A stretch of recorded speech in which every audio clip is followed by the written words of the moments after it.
Welcome back to Free Founders, where we share actionable lessons from the world's best solopreneurs and small business owners. This is for aspiring entrepreneurs who want proven strategies to go from zero to first sale and onwards to scale and enjoy the freedom that comes along with it.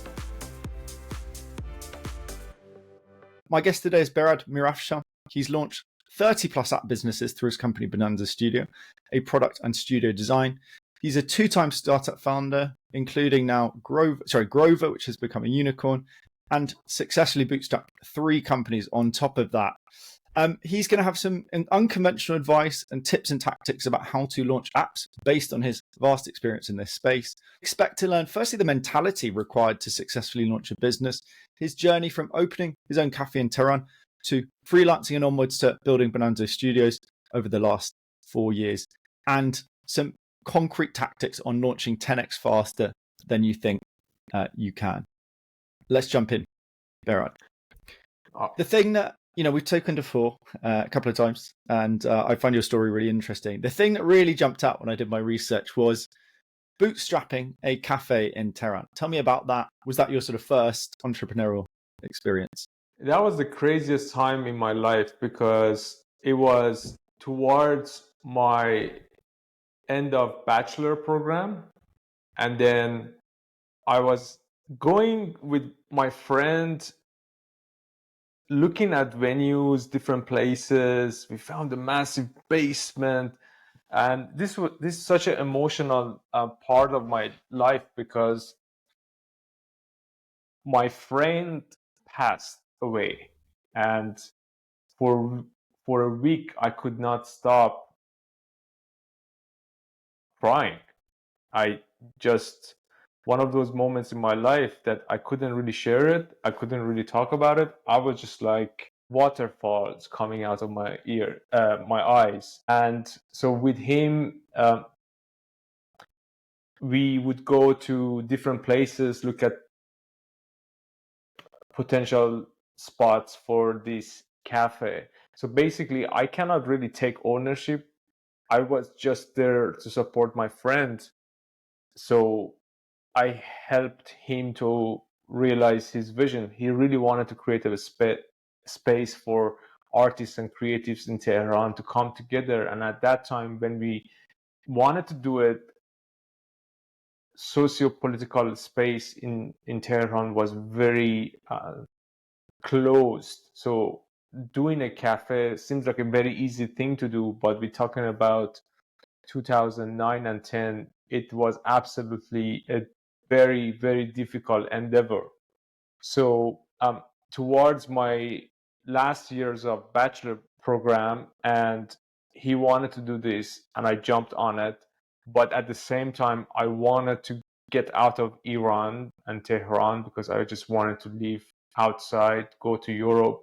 So while I was finishing my bachelor, while I was preparing all of my documents, getting my English test passed, I didn't know so much about English. I had to really learn everything, and looking for 20,000 pounds deposit to put in to be able to get out of the country, going through preparing all the documents, we started this cafe. So as you could get a feel for it, and my university was not in Tehran capital, so it was 3 hours drive. So I would wake up, go to the university, do some stuff, come back by late afternoon or middle of afternoon, go to the cafe and just be there and do certain stuff, close. I usually like either open the cafe or like close the cafe. So I would do one of the shifts. So, but that taught me a lot about, go to market.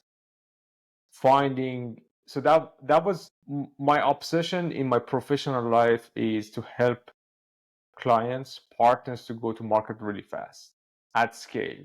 And I always been obsessed with bootstrapping.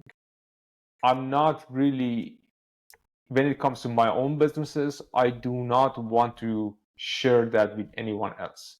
I want to keep it for myself and for my partners, right? That's my mentality. That's who I am, right? So when I touch a business, it has to be bootstrapped. It has to be mine. It has to be, I want to share my businesses with people I like to work with. I do not want to share it to I do not want to give part of my equity to someone else sitting in San Francisco or in Shanghai. I want it to be I want to keep it in my family in a broader sense. So, where do you think that comes from?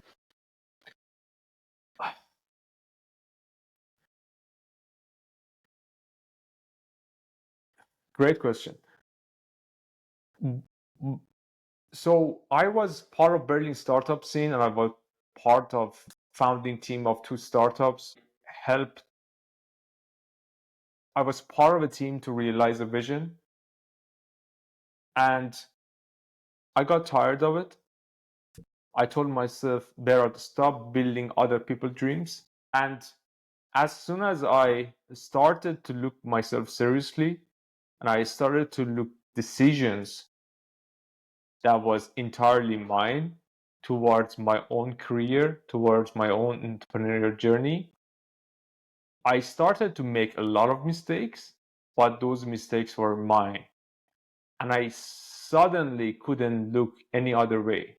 I become so addicted to the game of playing, buying, and some of those mistakes were really costly, stupid, what have you, but they were mine, and I take pride in them. And as soon as I started becoming really serious and committed to my own journey, I just cannot look in any other way. I'm very similar.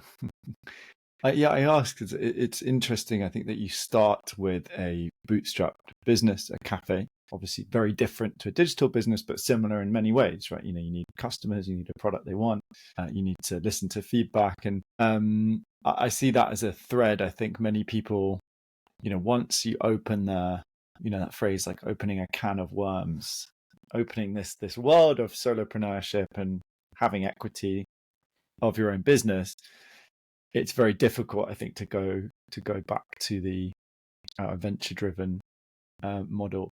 What did that, beyond sort of, you say go to market, it taught you about go to market, and that's been a thread throughout your other businesses, and what you're ultimately sort of coaching with clients or consulting with, right, with clients you work with.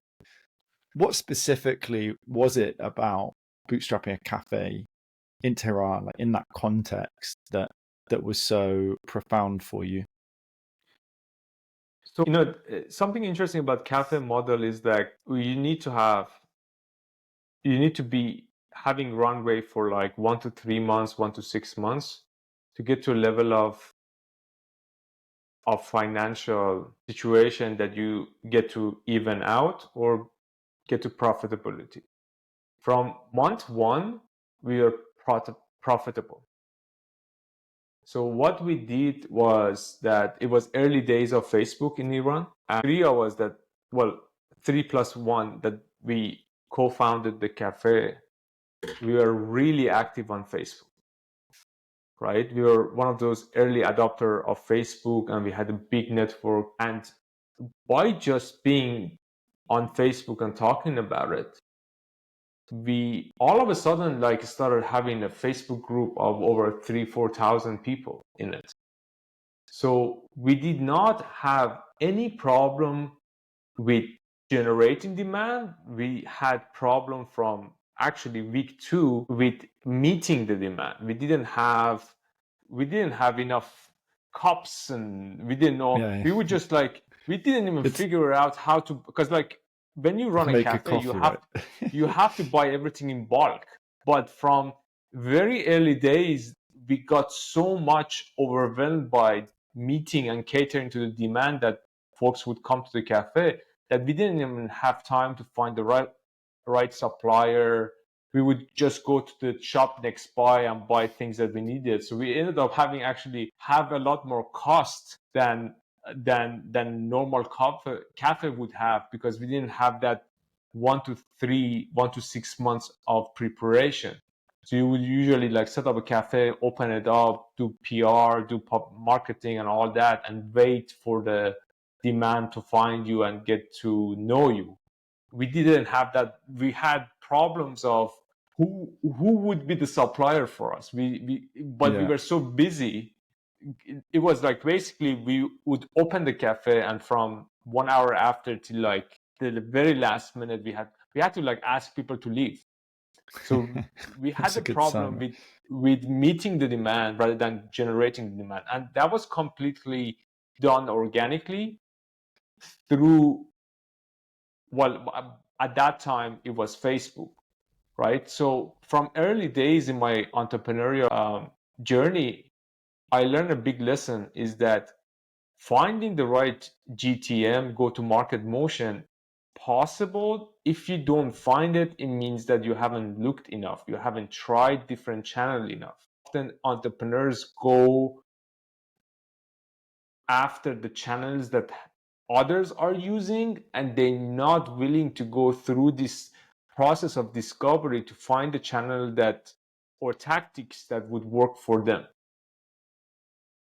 I was smiling a lot because I've never talked about my favorite business ever with anybody in like a work context. So I lived in Porto about 9 years ago, just after my first startup failed. So I ended up in Porto like as that business failed. It was a travel company, so it made sense to be there. And then with a friend there, we realized there was this tourist boom happening in Portugal, and rented an office space on the 5th floor, like 1960s style, like old school, but really nice, like nice wood and old elevator with these old buttons. And anyway, rented his office space completely. The whole thing was completely illegal, but we converted it into a pop-up bar overlooking the main square in Porto. Like, amazing location. And just put in built the bar ourselves, repainted the walls, some nice artwork. Literally had drinks in big ice buckets, only cash. To get in, you had to call our WhatsApp. So we'd come down and open the door, take you up in this silent office building where people are like, what the hell's happening? Like, am I going to get murdered?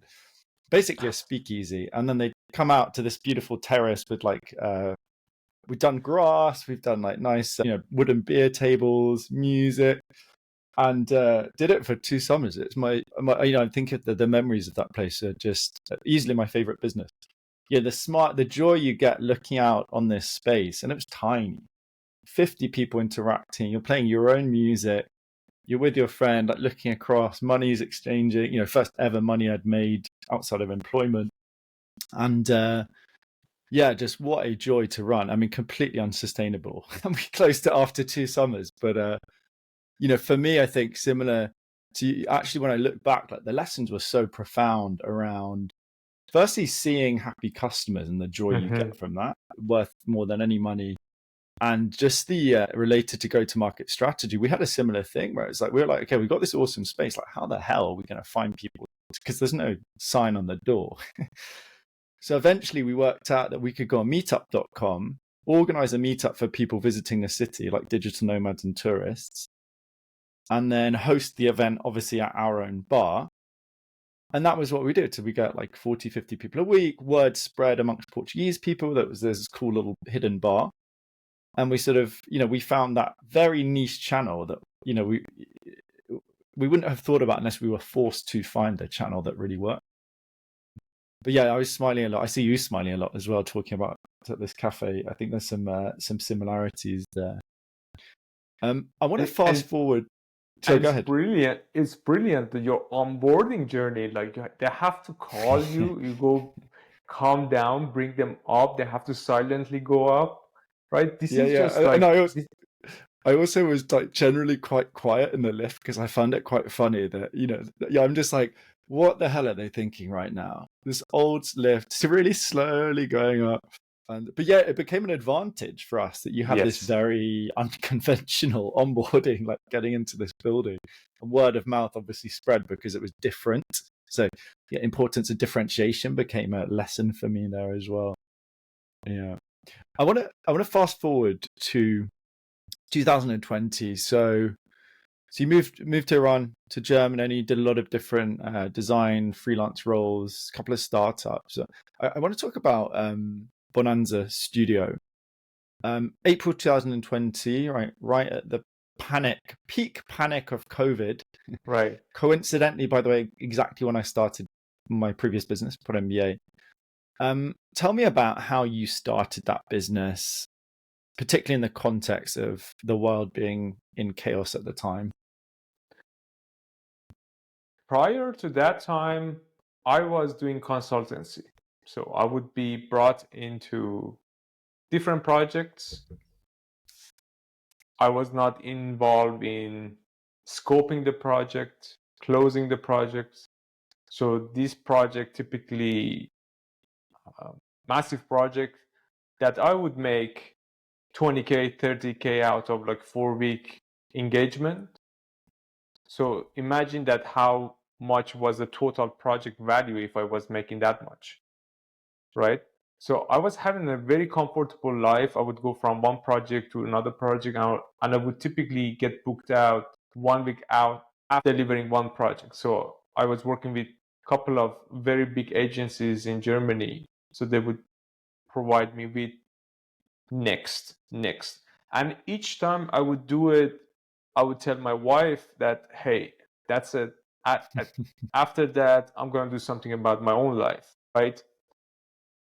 So, but the allure of, hey, another 20K, 30K in the pipeline for not so much work for a very short time, I would just say yes to it, right? And I'm not regretting it at all, because I had to make a really good decision financially for my life, for my family. But what happens, interestingly, is that I think it was towards the end of March, my last project was about to be over. So I finished it, I delivered it, and then after that, it was radio silence for months. If you're enjoying this episode and want to get each shiny new episode straight to whatever platform you use to listen to your podcast, please subscribe using the subscribe button below.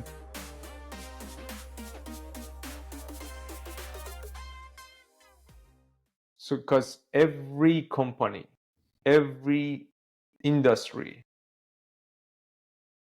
regardless of where they were in the world, they've gone through this discovery process of who are we as an organization, what are we doing, how are we going to do what we are doing. So I could wait, and those agencies got back to me after some time.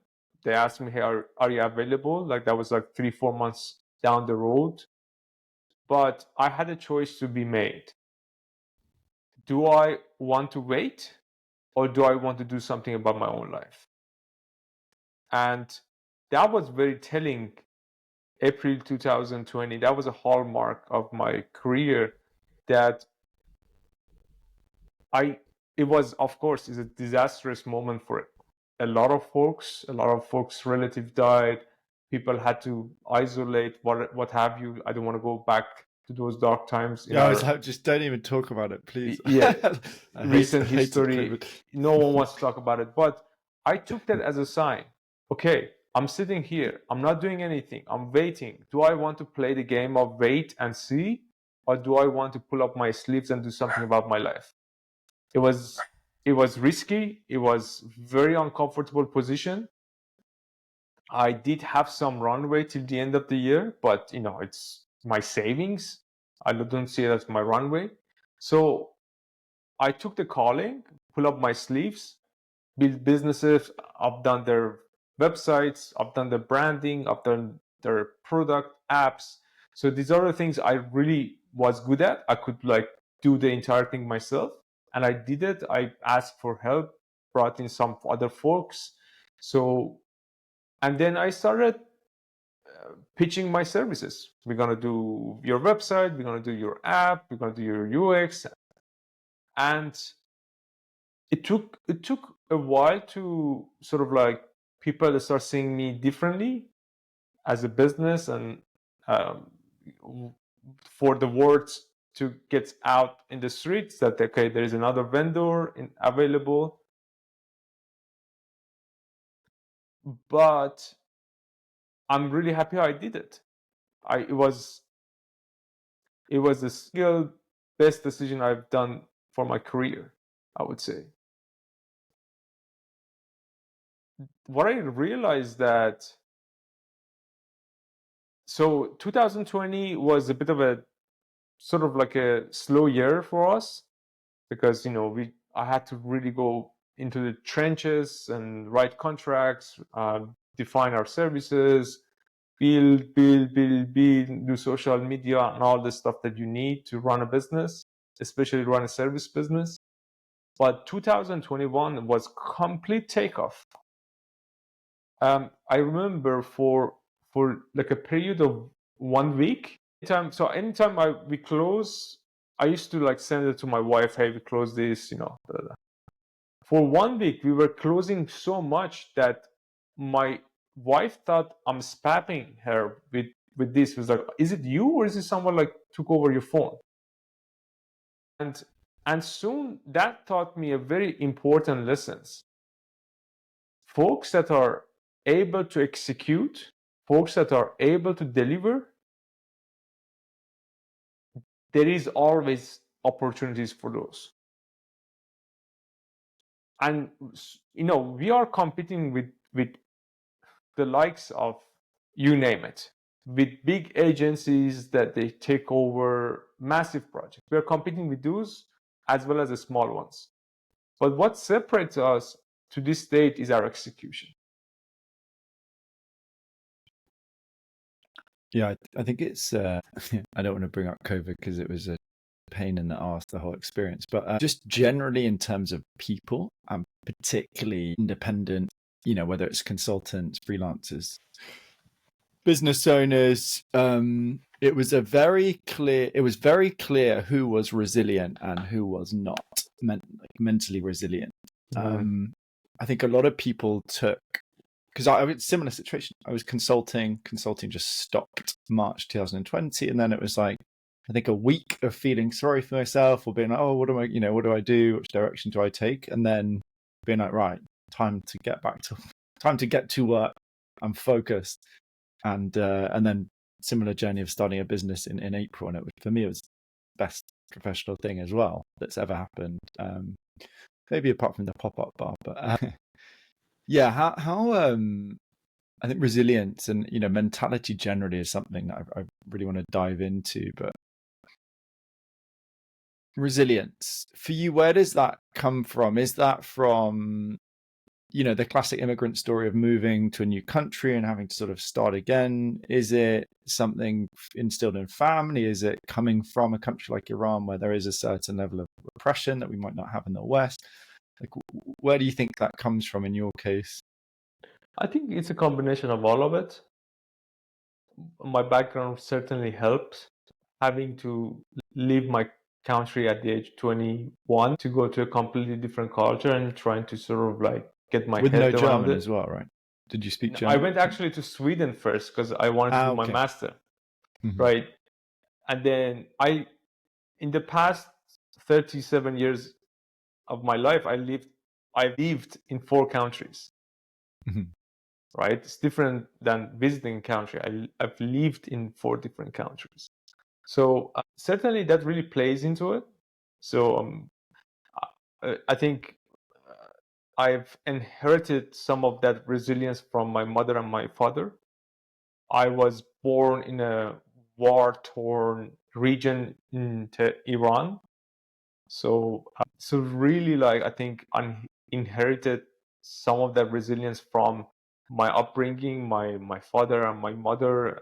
My migration really, I had to really use that resilience. And for long, I'm not a smart person. I know it. I'm not the smartest person in the room, but I have two attributes that I've come to realization. I have a huge capacity for risk taking, and I am very resilient. And for such a long time in my life, when I grew up, I would look around in my circle I've got folks that they were gamers. I've got friends that they were saxophonists. I've got friends that they love to play, they love to code. So I would look around Henry and it's like, he can do this, she can do this, she can. Everyone knows what they're doing, but who am I? I was only the guy. So I was the guy in the circle that everyone has respect for, but you would ask what Behrad does, no one would know. I was that guy, right? So, but it took me a long time to understand who am I. I'm an entrepreneur, and as an entrepreneur, I have two attributes. I have a huge capacity for risk taking, and I'm resilient, right? And I think part of resilience comes from your upbringing. Then also part of it you could shape by being very conscious about choices that you make in life. If you keep continuing, if you keep making comfortable choices, you don't allow yourself to develop resilience. You need to become a seeker of discomfort. I think that's really key. You need to be really aware of, okay, I've got two choices right now for this particular situation.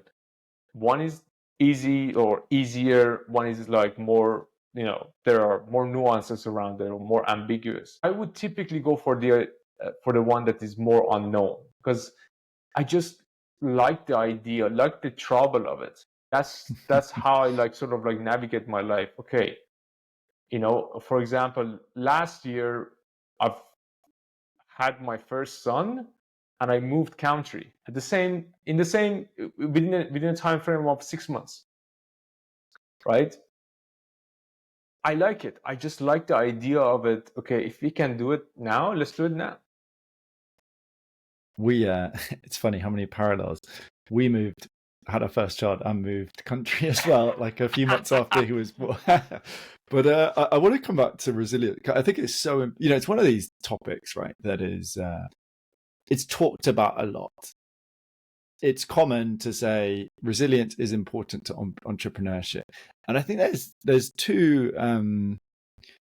as you say, I think ultimately it's about cultivating the mentality, because some people are lucky, if you, look at your background, or like, for example, I come from like middle class UK, but I grew up with an alcoholic father, played like rugby, for example, where it's like you're basically getting beaten up in like 2 degrees, it's raining, it's, but you have to show up because your team expects you to show up from age 8 years old. These kind of things, like I look back and go like, wow, actually this is really lucky, because, I am who I am now because of those kind of challenges. But it's, also I think, as you say, it is about a mentality of cultivating, seeking for discomfort in different ways. And, I find myself similarly to you saying like, what do I look outside of work? What do I get most joy out of at the moment? It's surfing, because it's so hard. And the Atlantic Ocean is like rough and it's wild, and every time it's different, and there's a storm that will just beat you up. So for me, that's like the absolute joy, because I know it's not, I love playing football, but it's smoother, it's fun, it's social. Surfing, like you're out there and it's sometimes freezing and it's raining and you're just getting beaten up, but you know that you're slowly improving and challenging yourself every day with it. And I think that's probably the best advice to give people. Well, I'll put the question to you, like, what do you think if someone's listening going, do I have resilience, or how can I build that? What advice would you give them?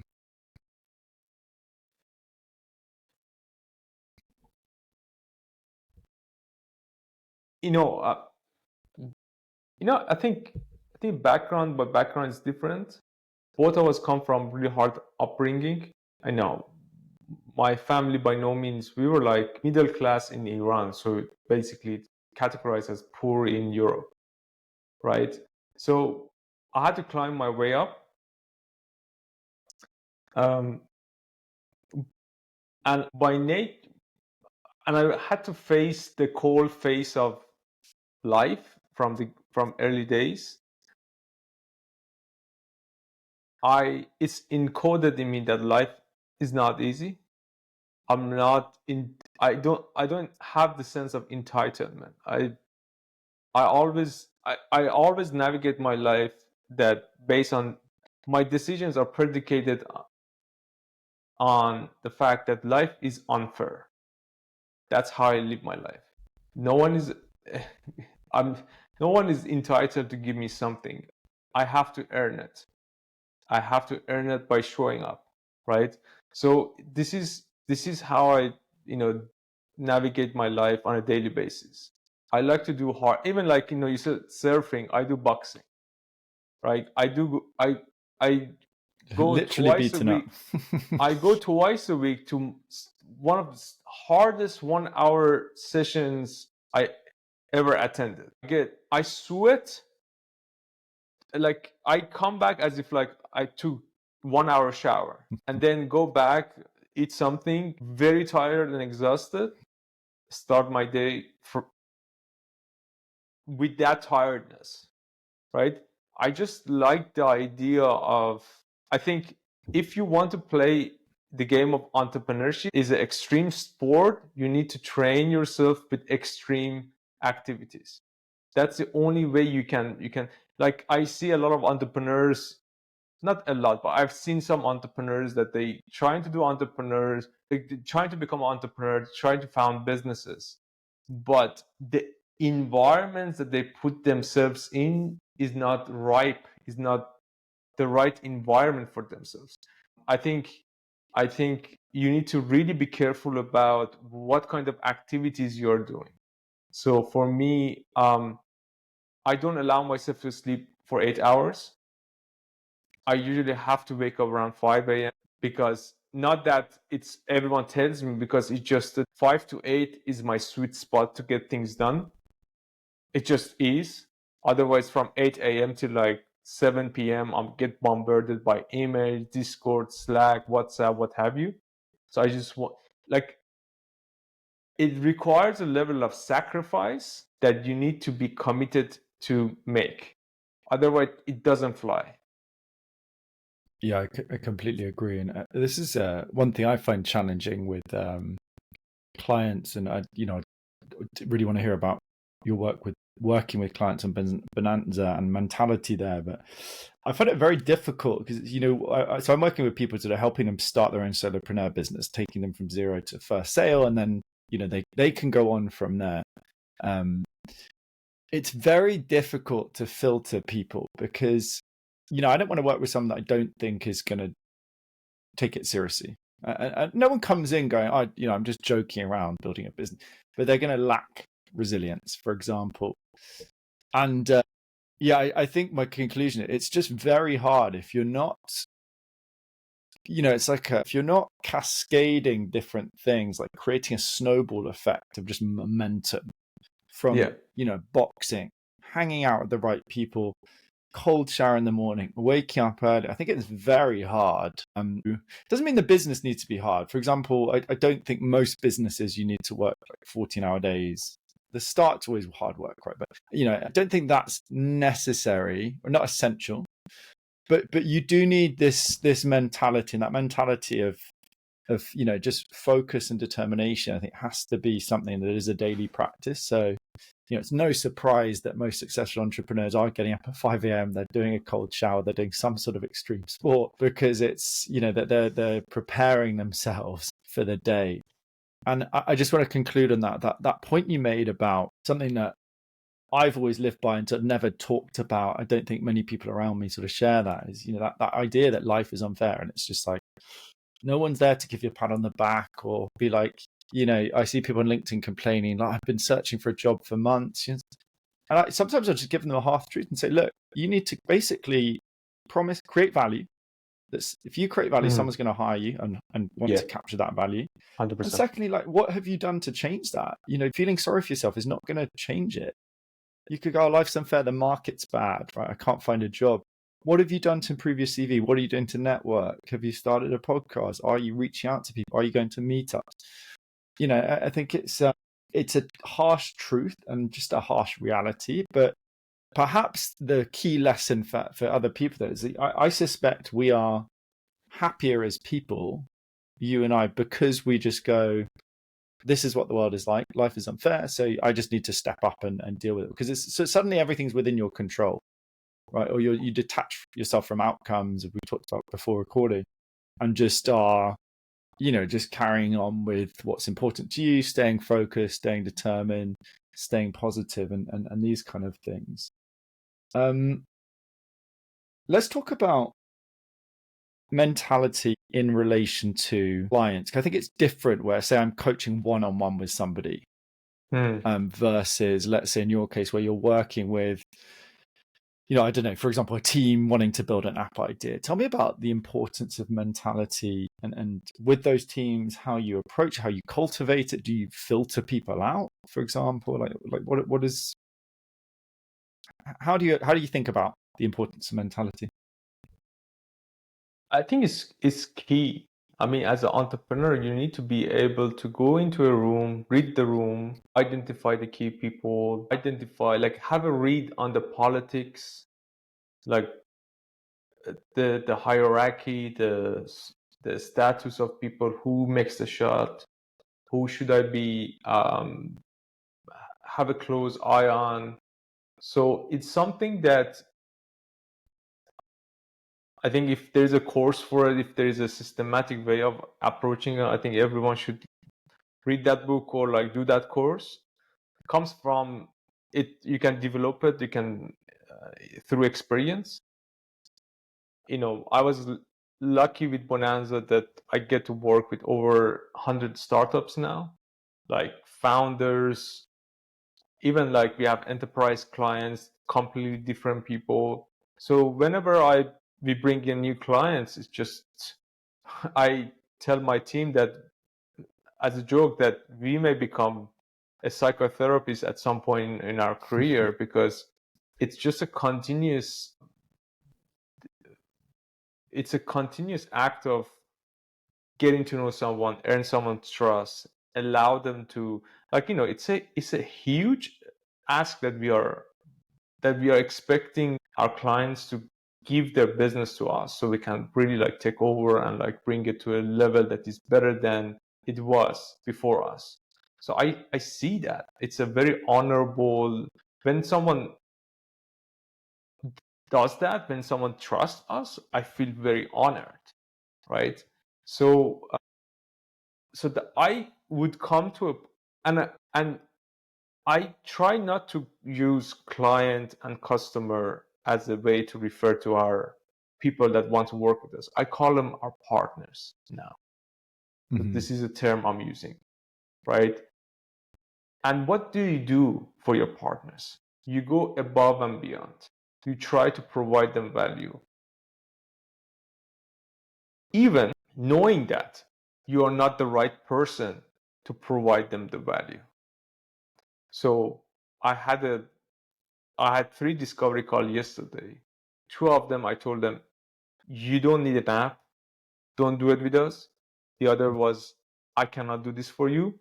Your GTM, your go-to-market, requires a marketer or sales guy. You still haven't figured out how you can go to market. You haven't figured out your acquisition funnel. Come work with us later, right? Or I had a discovery call with another client. They come to us and I told them, look, you're not ready. Let's follow up a month from now. And that's basically hurting my own business in terms of financial, but providing value for partners, right?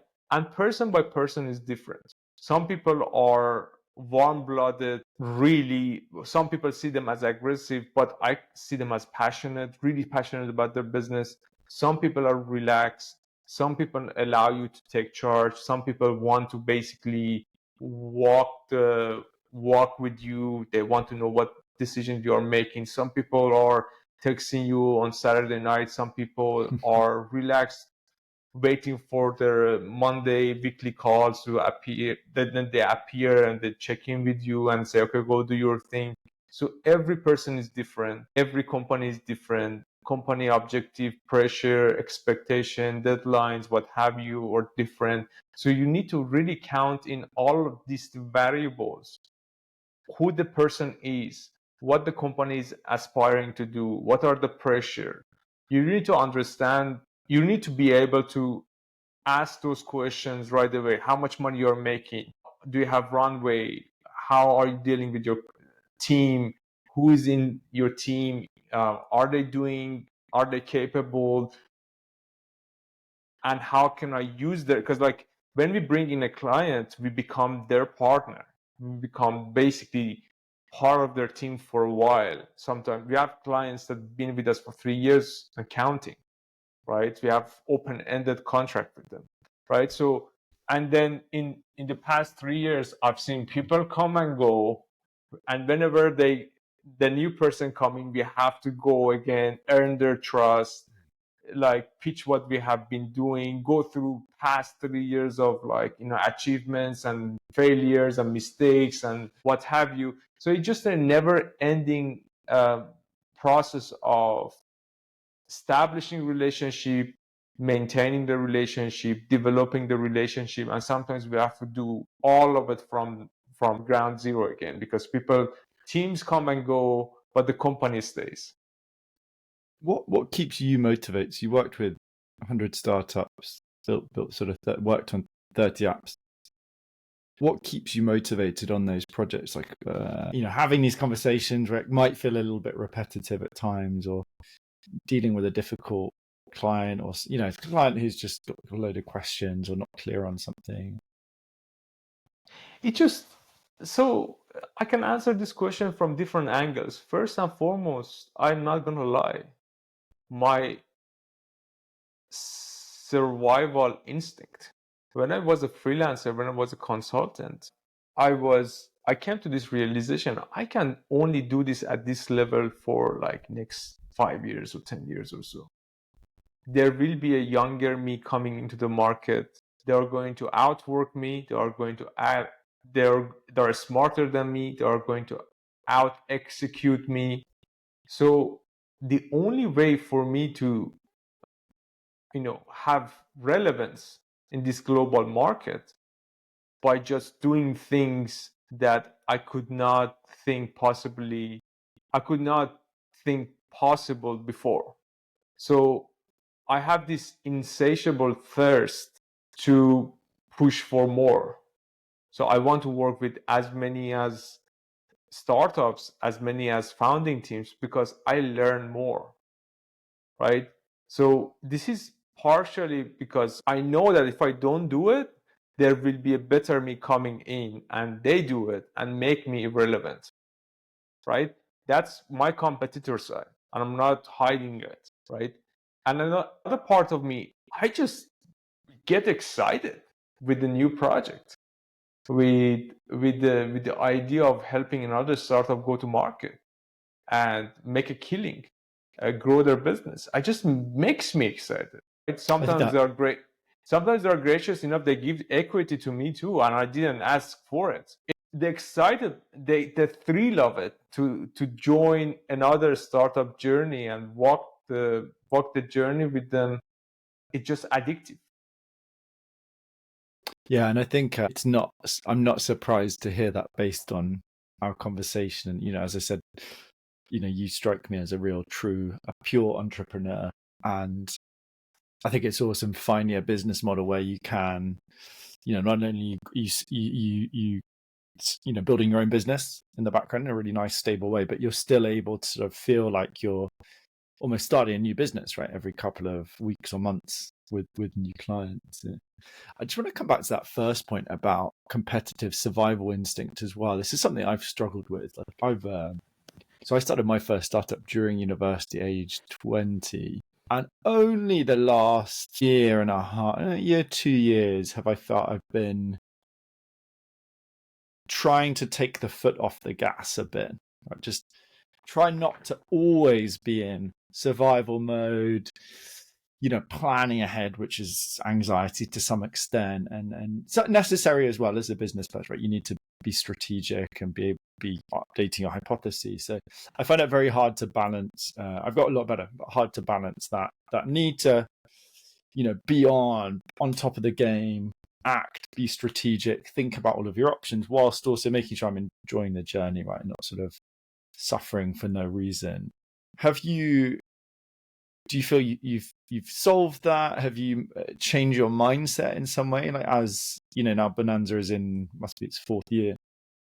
Has that No, shifted, or same no, situation? it's ongoing. I'm not gonna lie. The anxiety, I'm getting a better hold of it each year that passes by, and um, um, I'm becoming more relaxed with certain things. I still have like to work on myself on regarding certain other aspects, but I don't see it to be over soon. I think it's going to be something that I'll be dealing till the end of my career as an entrepreneur.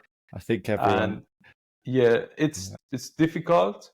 It's part of it's actually it's I think that's a part that the resilient entrepreneurs could push beyond it. That's a part that could break some. I haven't got around it. I don't allow myself to relax. That's who I am. I just don't. And I think, and whenever I did that, I felt it didn't do good to me. So might as well I wouldn't do it, because I just want to be, when I'm on top of everything and I feel like I'm a bit ahead, I feel better. So when I feel better, why do I want to change it? Well, I'm smiling because I relate to a lot of this. Yeah, so people will go like their dream is a week holiday sitting on the beach and having cocktails, and I like both of those things. But if I do that kind of thing or really switch off for a week, I'm not switching off. If anything, I'm more anxious. And so I think one thing that works quite well for me is just doing one thing that's productive. Like, firstly, getting up early always. Secondly, just doing something where I feel like I've done so. It could just be going to the gym or a run or jump. Like if there's like jump in cold water somewhere, do some little small challenge that I feel like I've completed the day in some way. Because I do think it is good to get away from screens, right? I try to always take now at least 1-2 week trip a year somewhere new. So like we're going to Philippines this year to not do something work related, but I'll bring my journal. I'll be up early, try and do some surfing, swimming, this kind of thing. Because as you said, it's like you don't feel good. And actually, I think this is where as entrepreneurs we're always going against convention and culture, right? It's at least Western culture in this case. I also don't think that most people that go and have a week holiday, they work 9 to 5, hate their job, they have 1 week off a year, sitting by a pool drinking cocktails. I don't think that they are happier. They've been very good at switching off a part of their brain, right, around, not enjoying their job or just sort of sweeping it under the carpet and trying to forget about it. So I think it's just a cost of entrepreneurship. I sort of see it as a train in a way. I think that, you need a lot of speed and momentum to have a success with a business, find an opportunity to then be ready to sort of really move with it. But like a train, takes time to get speed up and then it takes time to slow down. I think it probably takes, quite a few years to slow down after you've got a few in your case, you got some really big successes under your belt already. But yeah, I think it's just an ongoing thing for every entrepreneur.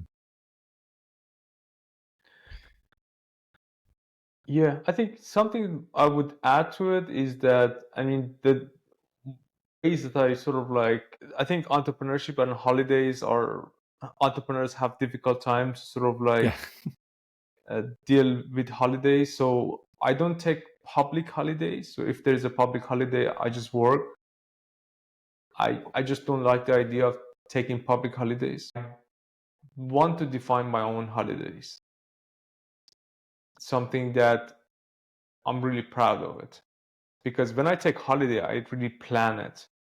To your point, I want to keep my routine. I want to wake up. I want to design it in a way that is either I would be spending quality time with my family or I do certain things. I want those holidays to be fulfilling, enriching. And I'm a big believer that sometime that, because like as an entrepreneur, you're continuously in the trenches. Sometimes you need to just like give yourself a week, 2 weeks of depending how, who you are, of continuous immersive time to reflect. I think that's really key. Just being continuously in the trenches hasn't been productive for me. So every once in a while, I know that in the middle of August, I'm taking a week off, right? That's where I'm heading towards, right? And then I'm preparing for it. And then I immerse myself in that holiday. To hang out with my son. I will have quality time with my wife. I will go for a walk by myself. I just want to be in an environment that is non-work. I do not touch anything, and I completely just immerse myself and I let ideas come in, right? I continue to think about certain things. I will have some themes for it. Okay, I want to think about this and this and this and this. So I think it's very important for entrepreneurs to design their holidays. Don't take public holidays, just design it. Yeah, I think that's a really good point. And it's a reminder that the whole structure of a work week, holidays, 9 to 5 is not designed for entrepreneurship. I mean, it's not even designed for knowledge work. It's a factory schedule from 100 years ago. Yeah. So yeah, I completely agree. And it's, I think it's more important just to work on your own schedule. And, for me, that's like, I like getting up really early and finishing like mid-afternoon if I can. And then for the summer, I'm looking after my son in the afternoons, probably do some work in the evenings, or I'm, have to be quite intense or I've got a call as we're talking now, mid-afternoon, so I can't do it today. But just being quite deliberate about carving out those specific times. And then, so I didn't give a shit when there's a bank, like someone's, oh, it's a public holiday, whatever. I don't care. It doesn't relate to me because I'm I feel in control of my time.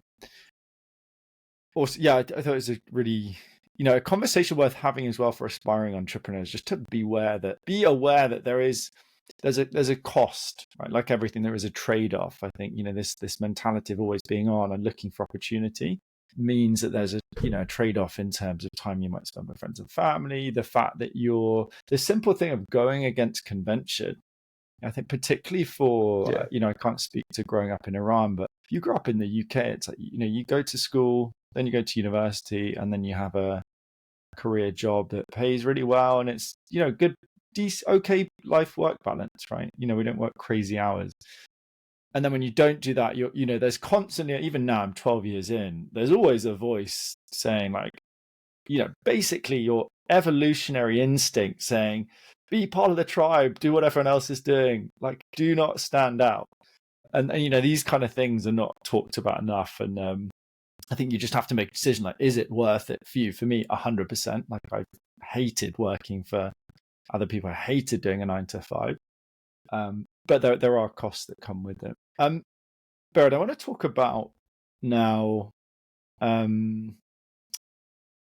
building products. So there are going to be listeners who are looking at building, they've got some sort of idea for, let's say, launching an app, some sort of digital solution.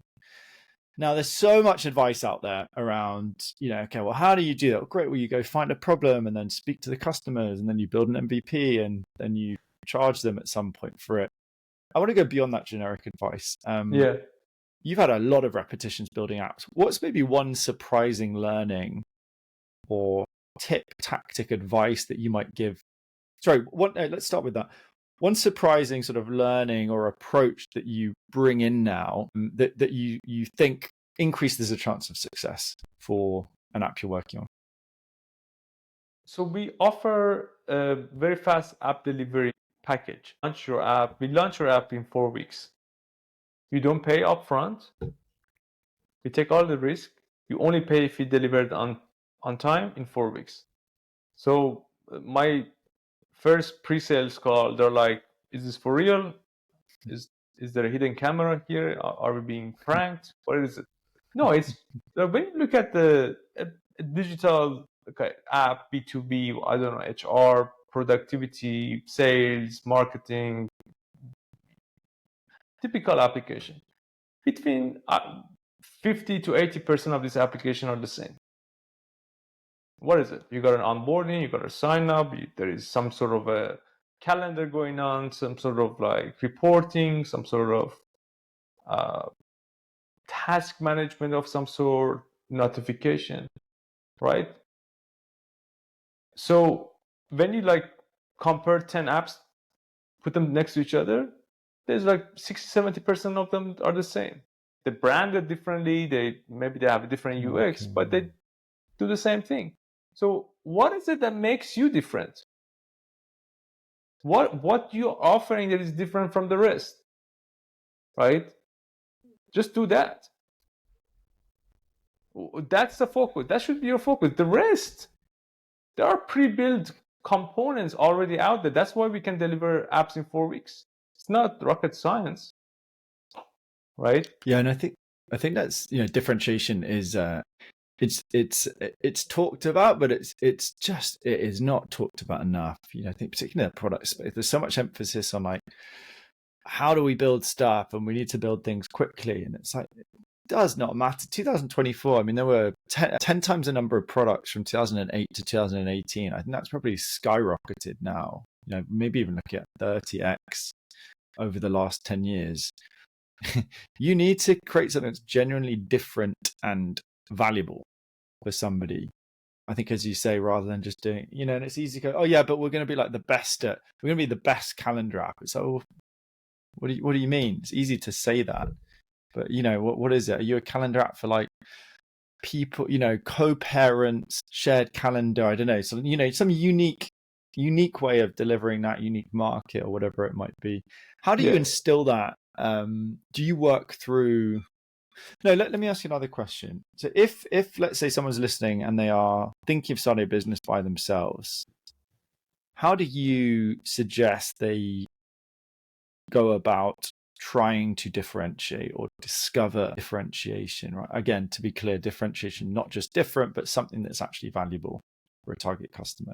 I would say very crudely, 90% of all the app ideas that your audience are thinking about can be done via Excel sheet, PDF, some sort of available tool out there that you can use. So you can pretty much use a Webflow or any drag and drop website builder to have a landing page, pitch your offer, and then do things manually. Get to revenue first. You can. It's very possible. Get to revenue first. Can you get to revenue? Can you find your audience? Because that's what the business is. You have an audience, you do something for them. Do that manually. Get to the revenue, right? Reach 100, see if you can make $100 out of it. Like £1 per customer. Get to that first. Don't build the app, right? So that's the first thing. Get to revenue first. Find out your niche, find out your market, get to them, find them, talk to them, pitch them, sell them. And you can do that all with zero knowledge about app, technology, what have you. You can do it via all the available tools at your disposal. At most, you're going to be paying 30, 40 in subscription at most. With all the free tools available at your disposal. Do that first. Secondly, go as niche as possible. 5 years ago, 10 years ago, if you want to build an app for tattoo artists to do something, that would cost you between 50K to 100K to build it. Now, with all the free tools, you don't need it.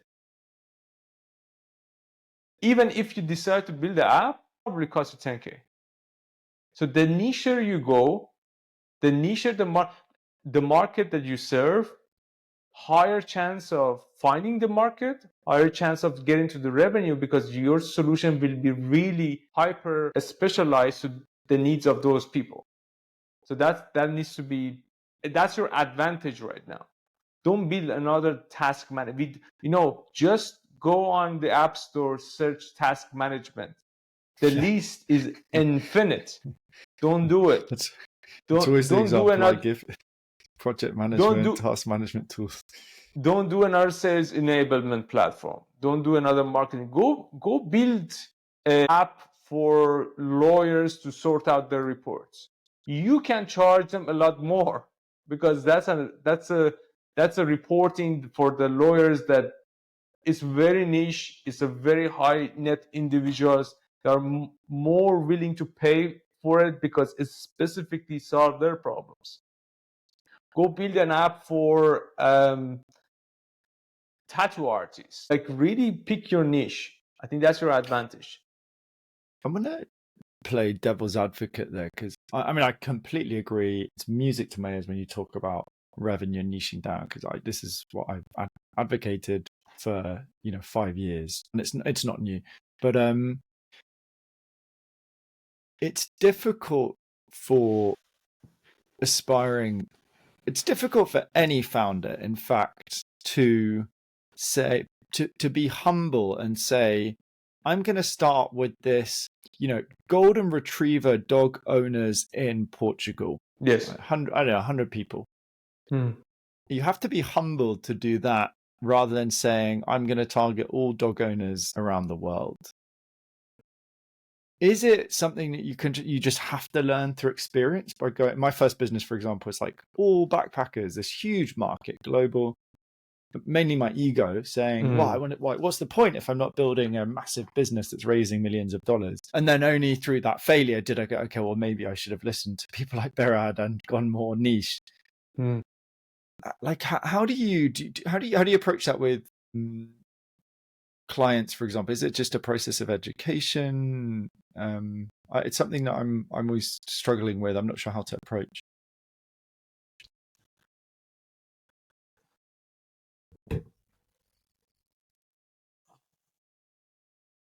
With clients is different. So the kind of clients that we have, they are like second time, third time founders, and they found niches that are in the B2B sector. And so here's the thing, when I say like find a niche, I by no means I'm saying like go find a niche that there is like 100 people in it. Like we have a UX design training.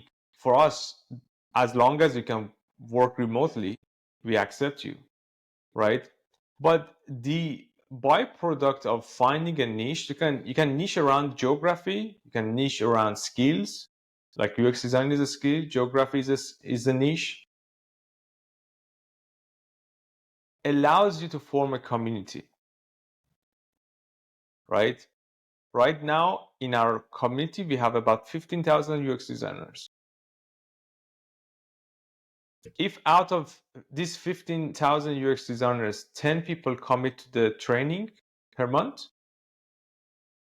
10 to 20, we are okay, right? And also on top of it, if you picked up on it, my expectation of running a business is not creating a 7-figure, 8-figure business. I'm defining the success of the business for myself, right? So as an entrepreneur, you need to do the soul searching. What do you want to get out of this? Are you going down the scale fast, exit fast scheme? Are you here to build something that could last 10 years, 100 years, pass it on to your kids? Are you here, like what is it that gets you excited? For me, the excitement here, my time frame is for the next 40 years. So I'm able to commit to the next 40 years. So if I make 10K per month out of my business, I'm happy, right? I know that the business is going to evolve in a lot, in different forms in the next 40 years. But right now, I'm in a very good place. So you need to have that mindset. You have to really work on your mindset and time frame of how long you want to commit to this business.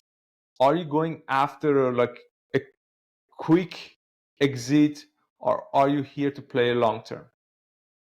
I love that. And it reminds me of a question that I try to ask myself and ask clients as well. It's sort of, when I'm coaching, what are you optimizing for? Because that will be different depending on the person and also stages of life, right? So for example, for me, it was for MBA 4 years was optimizing for revenue, right? Sort of maximize revenue, get money in the account, And then this year, we bought a house. Product MBA's like got me a load of savings, and I found myself asking another question, which was, well, what would I do if?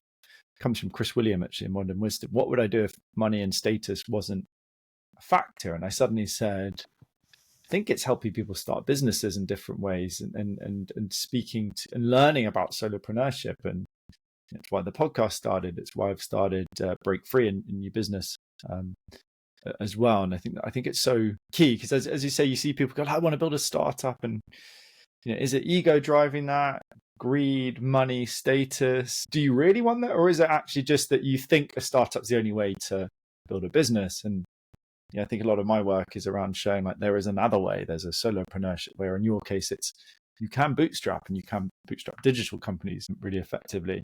And I love that point about thinking 40 years. I think as you said before we started recording, if you're an entrepreneur, you're not going to, I don't see myself retiring. I'm sure you do not see yourself retiring. So it's about, building sustainable, building long-term. And that just completely changes your mindset and actions and goals.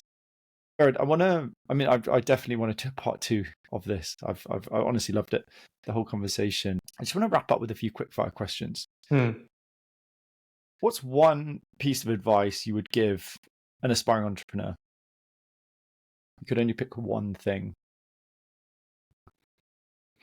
Right now, what would I offer?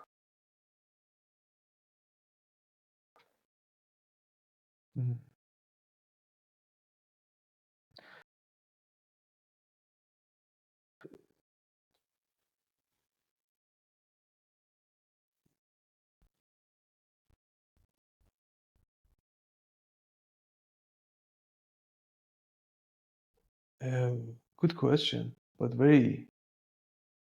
I would say